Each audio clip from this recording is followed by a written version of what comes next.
Hello guys, welcome again.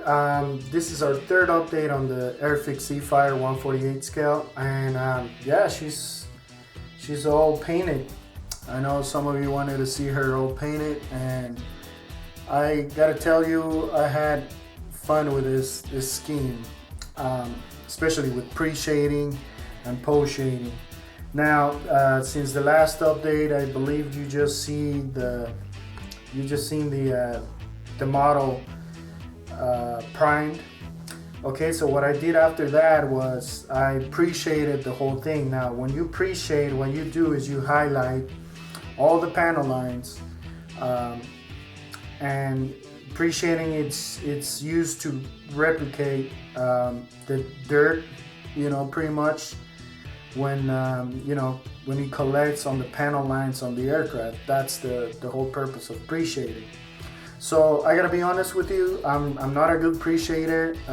This is, I think, my second model where I tried it, but in this case I was fortunate enough to not lose it like other times, because I have a heavy hand with paint. I tend to lay too much paint sometimes, but it came out okay. I'm pleased with it. Let me zoom you guys in. You guys could see the effect that you get. Of course, in some areas, it's a stronger effect. It's had a quote of future. I'm getting ready for the decals. That's why it looks shiny. But as you guys can see over here, I didn't mask this recognition light. I just used a toothpick and I scraped off the paint. And yeah, it turned out okay. I didn't lose it. I just got the subtle, weather look. I mean, you guys can see it right here. That's the effect that I was going after. On the top, you guys could see a little bit of post shading. That's all the lighter areas on the panels. Now, post shading, like pre-shading, is just to duplicate weathering, and in this case is to fade the paint on the panels. So what you do is you go back and you use the base color. In this case, it was the dark sea gray, and you add a little bit of a lighter color or white, and you just go over the panels and you fade them, and be as random as you can. Weathering doesn't happen in a symmetrical kind of way, it's just random. So be random as you want. Let me show you guys the wings. I think those you can see the pre-shading on the bottom. Okay, that's what I use for the lighter color, which is the sky. And on top, I did a little bit of post shading, not too much. I wasn't worried about the top because they're gonna be folded, so this is the side that you're gonna see the most. Okay, so here's one. Here's the other one. I just be as random as you can. That's the secret of good weathering. Even armor guys could,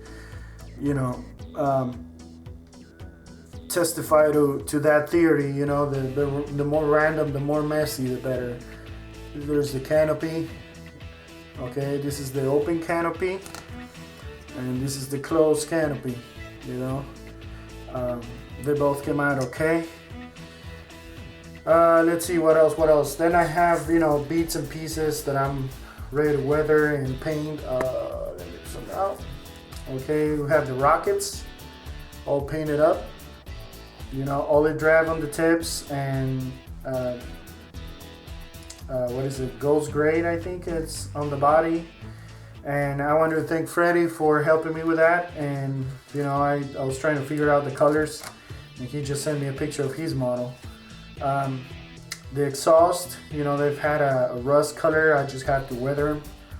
And yeah, I mean, they come out okay. Right now they're shiny because I'm going to throw a wash on them. But this is where we are. The prop, it's not glued. I just have it with a little bit of blue tack. but came out okay, I think. Same method.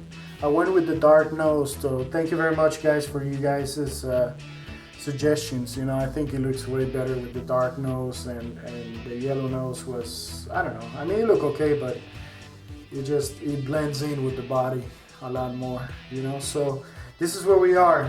Now let me talk to you about what I'm gonna do next. The next step will be to have the landing gear as well.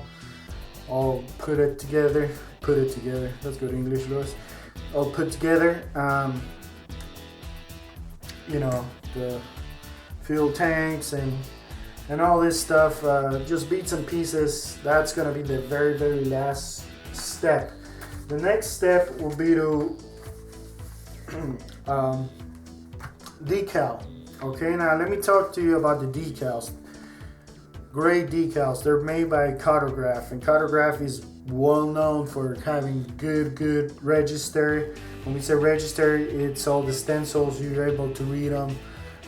In this case, we're gonna be doing this scheme. So my only advice to you is this decal number, I believe is number 23. Okay, this is the bottom wings. It doesn't come pre-cut. If you are doing the folded wings, you have to cut the randles, and you can use your instructions as a reference of where to cut it. That's all you got to do. Fortunately for me is you know, it's one piece decal, which is the whole decal right here. So that's gonna help me with the alignment and stuff.